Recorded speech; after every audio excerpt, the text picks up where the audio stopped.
Hello दोस्तों, हम आपके लिए लेकर आए हैं पाकिस्तानी जर्नलिस्ट और एनालिस्ट कमर चीमा का वीडियो। दोस्तों, पाकिस्तान में एक नई बहस की शुरुआत होने जा रही है क्योंकि पेंटागन ने एक बयान जारी करके ये कहा है कि अफ़गानिस्तान से अमेरिकन फोर्सेस के विड्रॉल के बाद अगर दाइश या अलकायदा की तरफ से कोई हमला होता है तो उनके खिलाफ काउंटर ऑपरेशन करने के लिए पाकिस्तान अमेरिकन फोर्सेस को अपने मिलिट्री बेसिस दे रहा है। अब इस पर चाइना का क्या रिएक्शन होगा, ये तो देखने वाली बात है, क्योंकि चाइना ये मानता रहा है कि America China China Pakistan economic corridor और वन बेल्ट वन रोड जैसे प्रोजेक्ट, जिसे पाकिस्तान के अंदर चाइना ने भारी इन्वेस्टमेंट करके शुरू किए हैं, उनके खिलाफ या उन्हें कंटेन करने के लिए अमेरिकन फोर्सेस पाकिस्तान से ये मिलिट्री बेसिस की डिमांड कर रहे हैं। अब देखना ये होगा कि पाकिस्तान चाइना को नाराज़ करता है या फिर अमेरिका की खिलाफत मोल लेता है, जो पाकिस्तान के लिए इस वक्त मुमकिन नहीं है। दोस्तों, इसी मुद्दे पर आधारित आज का ये वीडियो आखिर तक देखें और प्लीज़ हमारे चैनल को सब्सक्राइब करना ना भूलें। हम जल्द हाजिर होंगे एक और वीडियो के साथ। तब तक खुश रहें, खुश रखें। जय हिंद, जय भारत। पाकिस्तान में अनकरीब एक बहस शुरू होने वाली है, जिसको अभी तो नजर नहीं आ रही, लेकिन वो बहस बड़ी इंटरेस्टिंग है। और वो ये है कि जो पेंटागन है उसने अभी कहा है कि पाकिस्तान जो है वो अपनी एयर ग्राउंड एक्सेस जो है वो हमें देगा। पाकिस्तान के अंदर ये हमेशा बड़ी बहस रही है कि क्या पाकिस्तान वाकई जो है वो अमेरिका के अफगानिस्तान के विड्रॉल के बाद ये एक्सेस दे सकता है। थोड़े दिन पहले की बात है कि जनरल केनेथ मैकेंजी, जो कि कमांडर हैं यूएस सेंट्रल कमांड के, उन्होंने यूएस सेनेट में ये कहा था कि हमें जो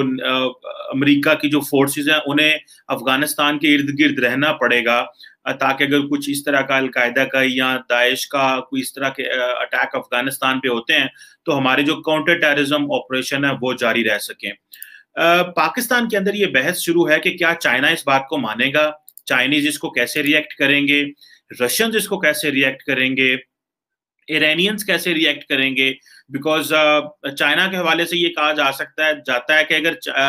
अगर चाइनीज जो है उनको ये बड़ा प्रॉब्लम है, क्योंकि एक तो चाइनीज इन्वेस्टमेंट पाकिस्तान में बहुत ज्यादा है, और ये कहा जाता है कि शायद कभी किसी दौर में ये बात चलती रही, अभी ये खत्म हो गई है, लेकिन ये कहा जाता रहा है कि शायद चाइना को मिलिट्री बेस पाकिस्तान में बनाएगा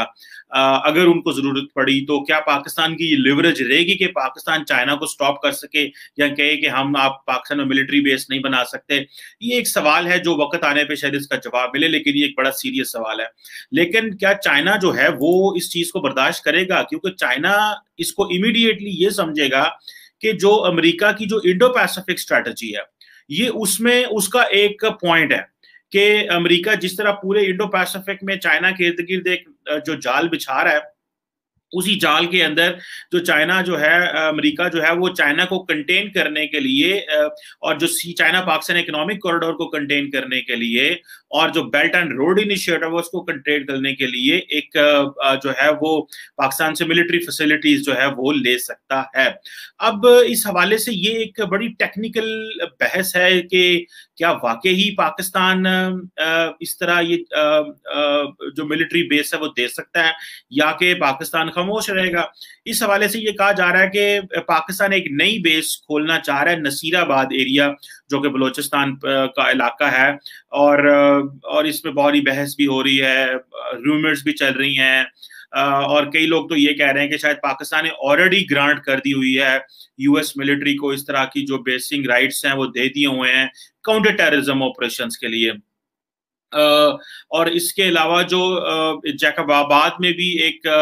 सिंध जैकबाबाद में भी एक मिलिट्री बेस है,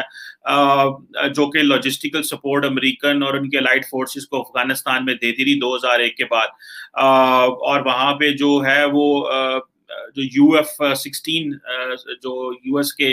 F-16 हैं वो खड़े रहे हैं वहां पे। और यू अमेरिकन का भी ये भी है कि वो जब उनके अपने F-16 खड़े होते हैं तो वो किसी और के वहां पे नहीं खड़े होने देते। ये भी बातें चलती रहती हैं। तो जो नई एक मिलिट्री बेस है अफगान बलोचिस्तान के अंदर जो है, ये एक जो एडिशनल फैसिलिटी है, शायद ये मांगी जा रही है। अब इसके ऊपर जिसके बहुत सारे एनालिसिस किए जा रहे हैं, जिस तरह के एक एनालिसिस ये है कि जी पाकिस्तान जो है वो उसने 9/11 के बाद 2001 के बाद कुछ मुआहदे किए थे अमेरिका के साथ, और उसमें जो पाकिस्तान जो है वो एयर स्पेस देगा for search and rescue operation, और उसके दो नाम थे, एक था ground lines of communication and air line of communication, जिसको GLOC एंड ALOC के नाम से बोला जाता है। ये एग्रीमेंट्स हैं जो पाकिस्तान ने किए हुए हैं, और पाकिस्तान क्योंकि अमेरिका का बड़ा इत्तेहादी रहा है दहशतगर्दी की जंग लड़ने में, और लेकिन इस सारे प्रोसेस के अंदर क्या पाकिस्तान जो है वो इस दफा डोमेस्टिक जो एनवायरनमेंट है वो बड़ा इंपॉर्टेंट होगा, क्योंकि लास्ट टाइम जब पाकिस्तान ने इस तरह की मिलिट्री बेसिस अमेरिका को दी थी तो उस वक्त पाकिस्तान में एक मिलिट्री लीडरशिप थी, जनरल मुशर्रफ थे, और उसके बाद फिर सिविलियंस आए, लेकिन वो सारे मुआहदे चलते रहे। पीपल्स पार्टी की गवर्नमेंट थी, पीपल्स पार्टी प्रो वेस्ट है, प्रो अमेरिका है, तो वो तो इस तरह को वैसे ही बड़ा सपोर्ट कर रही थी, और क्योंकि बेनजीर भुट्टो की जो है वो शहादत हो गई थी, तो वो एक और उनके पास जवाब था कि इन्हीं लोग दहशतगर्दों ने हमारी लीडर को मारा है, तो हम चाहते हैं कि अमेरिका और हम इंटरनेशनल कम्युनिटी के साथ मिलके ये जो दहशतगर्दी की जंग है वो लड़ते रहे ताकि उन कातलों तक पहुंचे, और ये जो सारी डिस्कशन वो करते हैं। उसके बाद नवाज शरीफ साहब आ गए, और फिर वैसे अमेरिका का विड्रॉल 2014 में शुरू हो गया, लेकिन उसी दौरान अब चाइना जो है उसने पाकिस्तान में बड़ी इन्वेस्टमेंट्स करनी शुरू कर दी, और चाइना ने अपना एक ग्लोबल फुटप्रिंट जो है वो स्टैब्लिश करने शुरू कर दिए। चाइनीज, रशियंस एंड ईरानियंस ये नहीं चाहते कि जिस तरह कोल्ड वॉर के जमाने में वो एक जो U-2 aircraft, spy aircraft Peshawar से उड़ा करते थे, और वो रशियंस की